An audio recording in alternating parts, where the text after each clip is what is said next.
sources of the power. So when he pushed me, and I use my body sink.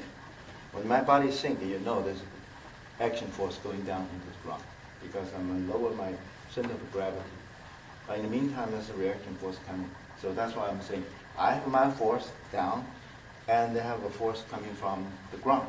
That's a reaction force, which most people cannot see it, is reaction force.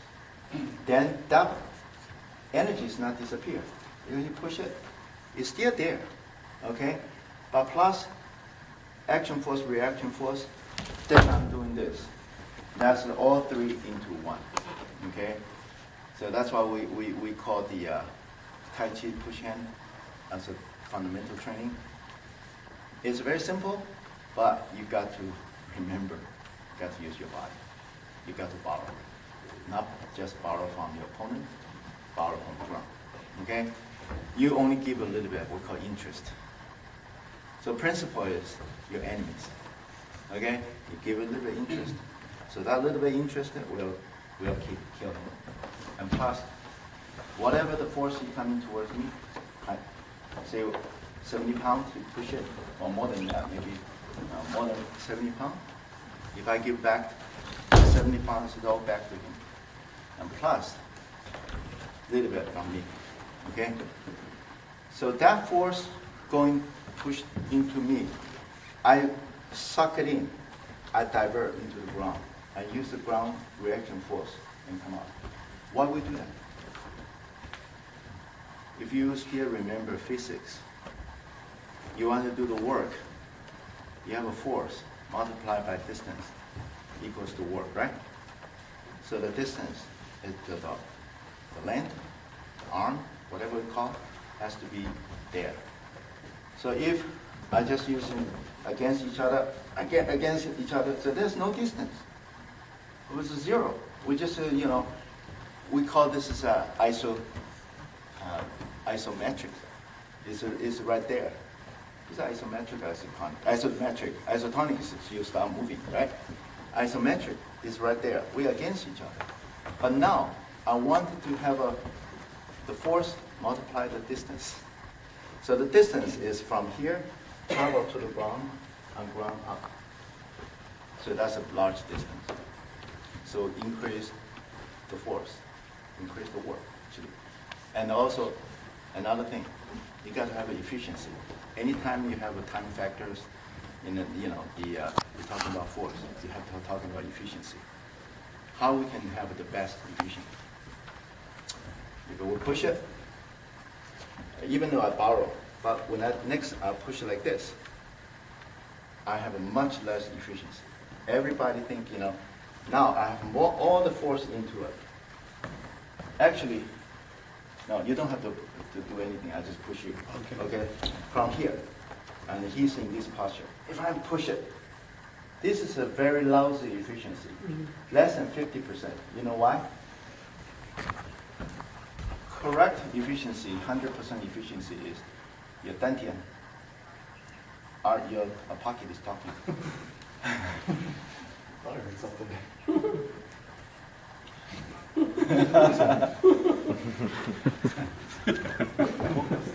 Maybe I push your hand and accidentally push your button. Yeah. Okay. It's a push hand style. 100% efficiency is means your dantian, and that your center of gravity into one spot, and that's 100% efficiency. Because when you borrow the energy coming from action reaction force, that's 100% back. And you know it. If you do like this, you're not borrow 100%. This, you borrow 100%. Okay? Look at it. All right, you just stay there. You resist me. Don't let me push you. Okay? If I do this, we call less than 50% efficiency. I push it like this. And look at it. Okay? As soon as I go straight, force increases. So that's why many people's mistake, especially they do stationary push-in, they go like this. They go here.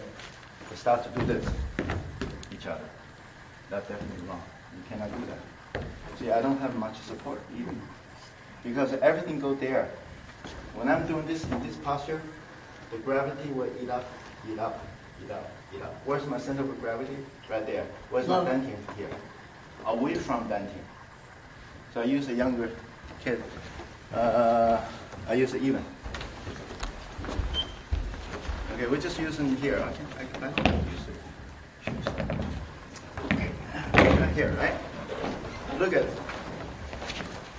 If, see, if my center of gravity here, and I want to push him. I want to push him. But if, my center of gravity here, our, we call the, first of all, sorry, dantian is here. His dantian is right here, right? Okay? When we linked like this, where's our center of gravity? It's right there. So now here's the golden rules. Whoever dantian close to the common center of gravity, you're the winner. For example, if you do like this, because I'm shifting towards the center of gravity.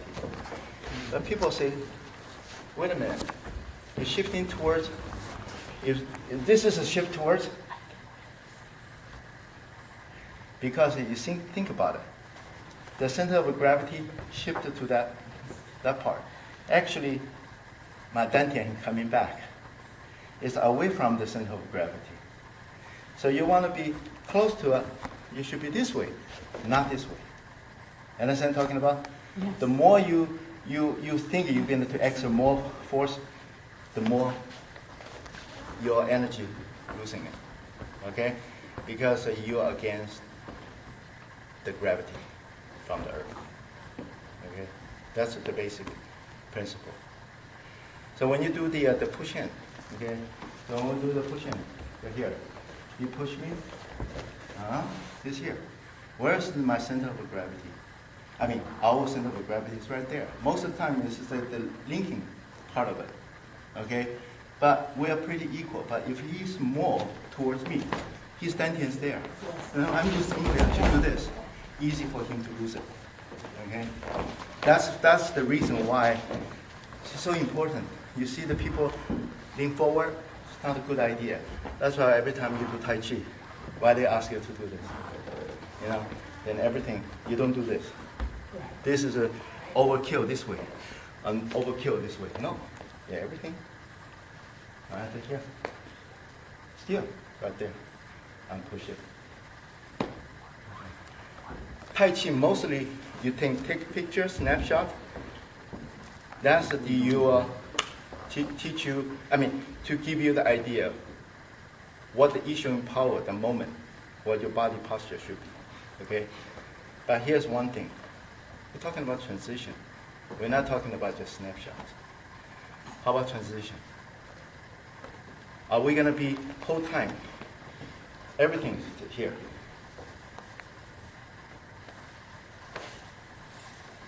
You see people do that. Okay? That's wrong too. Because if you keep it all the time, your dantian and your so-called the center of gravity is in the one place all the time, may not be practical either. Only center of gravity and dantian into one when you issue the power. So either he punched me, right? Look at that moment. Where's my center of gravity?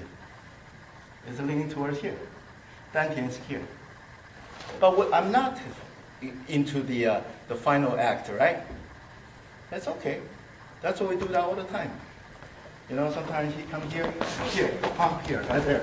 And I have to be here. All right? When I come to here, I want to push him down. That's the force, right? Okay, now look at, if I'm pushing him down, he resists me. Okay, like this, right? That's not very good because, that's issuing the power. That moment you should be like that, right here. Right, see right there. All you have to do is keep your back straight. But in between, your center of gravity and your dantian cannot be the same spot. All right, now this leads to our popular version of our Tai Chi Push-In. Most of the Tai Chi push hand is stationary. They don't move. They don't move. Therefore, normally they don't have any body changing in the different, postures. They almost keep it like this.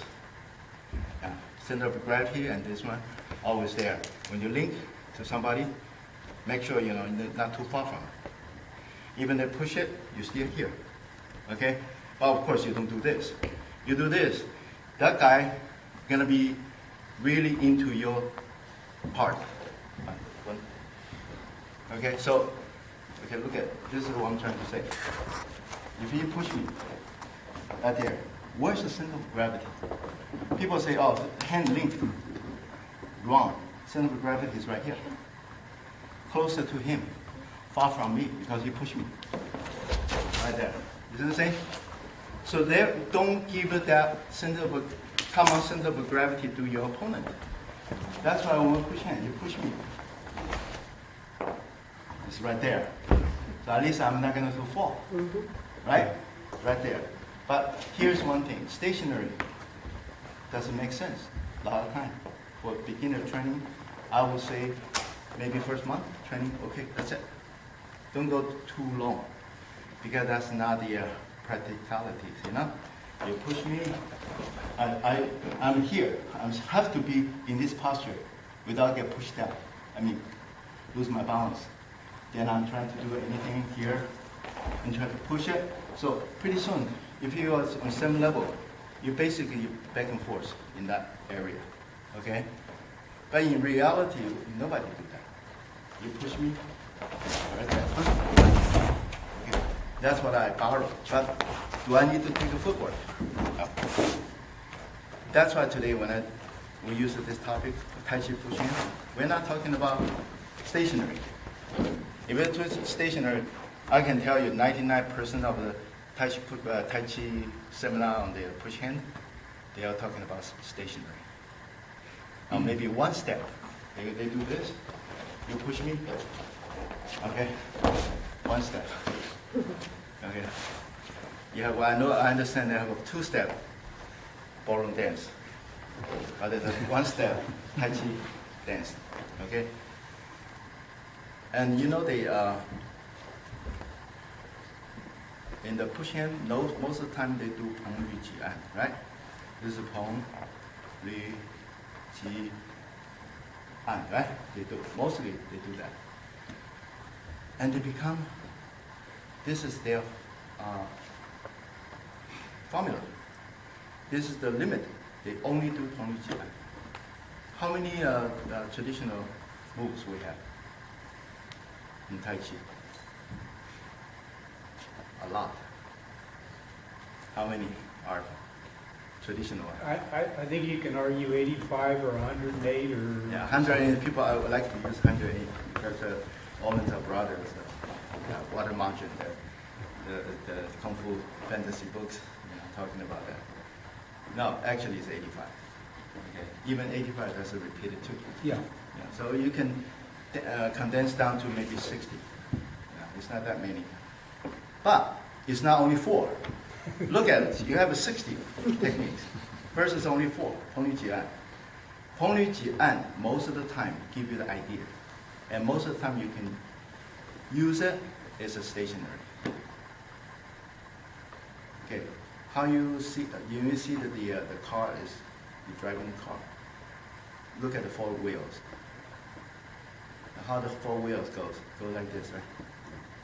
All the wheels is this way. You never see the wheel go this way.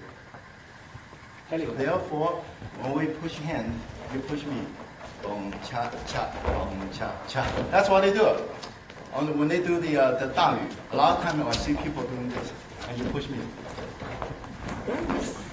Okay? It never happened. Okay? But if you push me, this is what we're doing. Most of it is a vertical circle. Very seldom horizontal. No pure horizontal. It maybe have some angle, but not horizontal. Horizontal only happen when we're stationary. Okay. You can do that stationary. As soon as you move, this becomes very stupid, right? It's impossible, you do that. So extreme push hand, you need the footwork. And you need the quick footwork. You're not using just the regular footwork. For competition, you can see the people. Eventually, the extreme push hand will go back to the traditional. We call it classical. What we call it used to be. This is from Han Dynasty. Han Dynasty is more than 2,000 from now. 2,000 years ago. When they first did this hand-to-hand combat, they call it 手搏. That's what it is, 手搏. Not much kicking. Mostly the hand-to-hand wrestling, takedown, locks and holds. They do have a push, okay? And maybe one time they have a punch and kick. But later in the Tang Dynasty is 1,000-some years now. Okay, so Tang Dynasty, they eliminate all the punch kicks. So that Tang Dynasty 手搏 is more like it right now we're talking about. So I keep on telling everybody, you want to learn martial art, you look at the history of Chinese martial art. They have a kickboxing. They do have a, okay, they call it 白打. 白打 actually is 拍打. 拍打. 白, white, right? 白打. What is a 白? 牌跟白 different meaning. 牌 means back and forth. 你看那个牌这边不是两排吗？一排一排 means very neat. The two people back and forth. They're called 牌打. 白打 white. White means you have no weapon in the hand. Bare hand fight. Okay? That's a punch and kick in the that's nowadays Sanda. Kickboxing. They have that category, and they have a 手搏 category. 手搏 category, that's what we're talking about today, extreme pushing.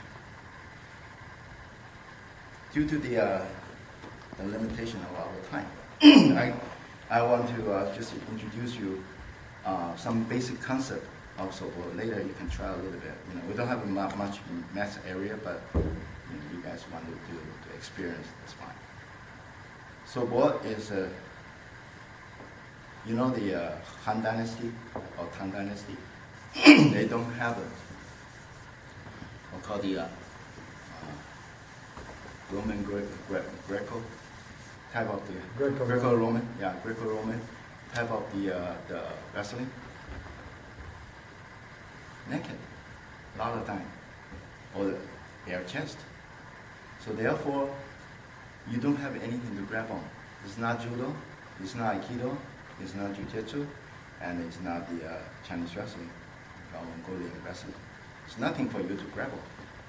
So what you need to do is you have to properly get into the position by controlling somebody's arms, body, into the legs.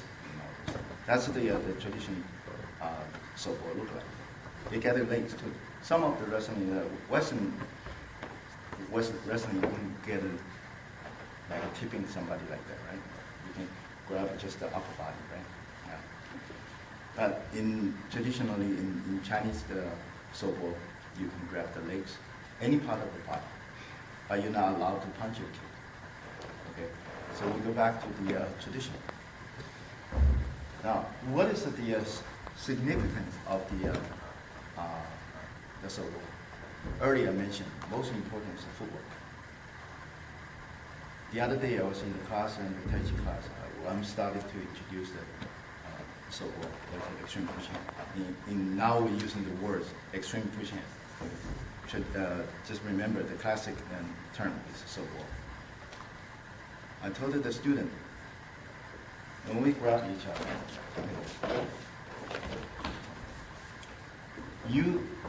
both hands seems like you have a better control, but actually your footwork becomes sluggish. Okay? Why? You can try. If you walk with both hands here, how are you going to walk? Can you allow a dance? You cannot. Look at the dance. So for example, like a jitterbug, right? They are not When you then do the dance, they maybe have two hands, but later they're going to go like one hand, right? Like that. The turns and all that, right? That's a jet lag. Now you can see, you want to have a, versatility of your footwork. You got to have one hand or two hand changing in between. You cannot grab, especially there's no uniform jacket for you to grab on.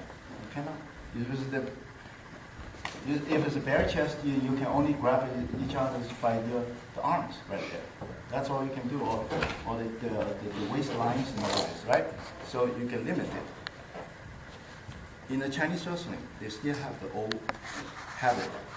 They grab like this. They start to turn. They're using one hand instead of two hands many times. So they're beginning. Here.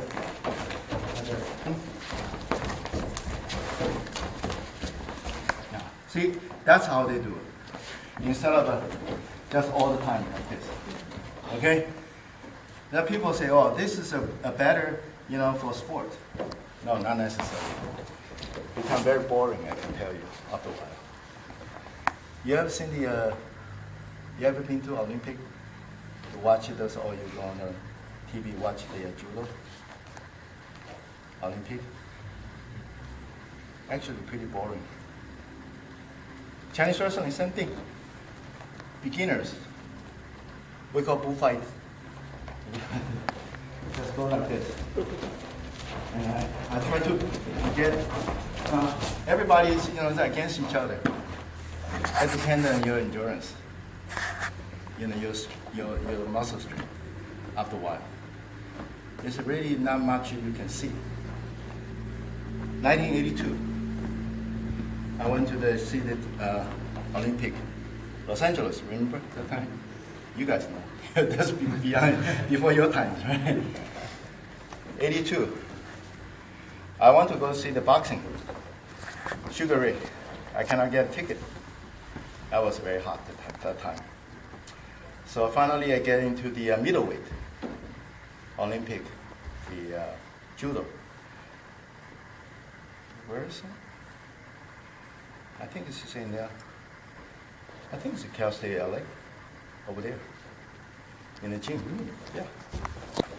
I went there, and then I watched the whole time, from morning until afternoon. Most of the time I fall asleep. I expected that happen. I really want to see is the final. The finalists, right? Korean, United States, Korea, United States, and Japan. And finally, Japan, champion. The level, Japan is this. United States and Korean like this. The rest of the country is like this. There's not much difference. But the Japan, the champion guy, this high. You know what was the biggest difference? And that's the only one I watched the whole time. Didn't, fall asleep at all. Because it was especially the final. He first fighting the United States, then fighting the double elimination, right? Then fighting the Korean. And finally, United States and Korean fight. The Koreans are third. United States second. Japan high. The champion. Big difference. Okay. The whole time, he just only use one hand. And he goes very fast through somebody. Okay? That's how fast he is. Because he's only use one hand. You don't use both hands. Everybody's both hands there. Okay? He's the one different. And that habit is not a judo, Chinese wrestling. So somehow he picked it up. He learned. And he's very strong and very fast. Back in the 60s, in Taiwan, have a 4th degree black belt in judo. I went to see his fight several times. Very impressive. 4th degree. 3rd degree and 4th degree is their technique. After 4th, is because of the contribution to the society of teaching, right? So that means, technique-wise, it's very high level. He's one thing different from everybody. Guess what? He's only one arm. Only one arm. You lost one arm. He only have right hand to play with everybody. So everyone grab his dangling jacket, and he only have one hand to grab you by his fourth degree. Maybe this Japanese champion get an idea from this guy, but automatically he has to use the one arm and to do very fast. So the reason I explain to you all this is, in the future, the push hand, we all learn push hand like this. Okay, maybe at the beginning everybody do like this. Okay, like this. Like this, right? Everyone learn from that beginning level, always do that.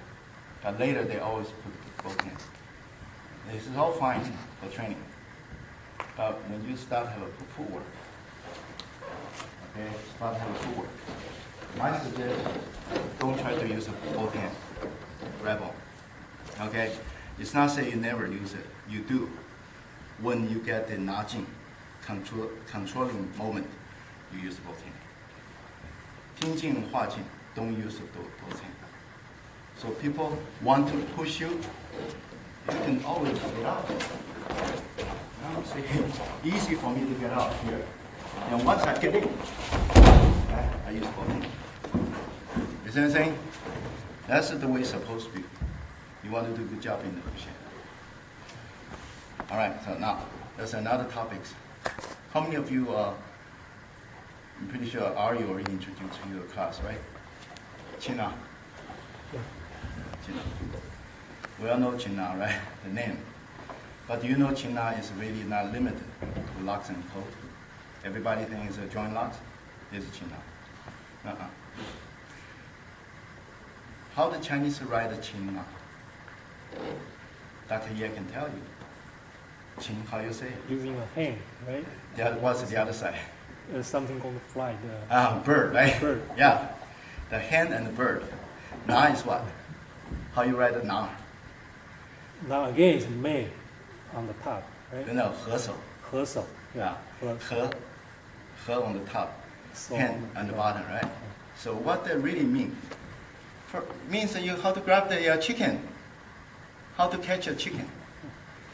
Your hand there's a bird, and you try to use the hand to grab the chicken. But once you grab the chicken, you need to control the chicken. That's a na. Qin is how to catch it. Na is how to control it. Catch it doesn't mean anything. Okay, catch can fly away. Now catch it and control it, so they cannot move. It just restricted. So that's called Qin Na. All right. So, does that mean Qin Na tell you have to use a joint lock? From the Chinese, it's the words by itself, the terminology, Qin Na. No, not necessary. Use a joint lock. Qin Na actually is what we have a menu. We call the control your opponent's energy. So control the energy. Why I bring the Qin Na into the extreme push hand? Extreme push hand is a Qin Na.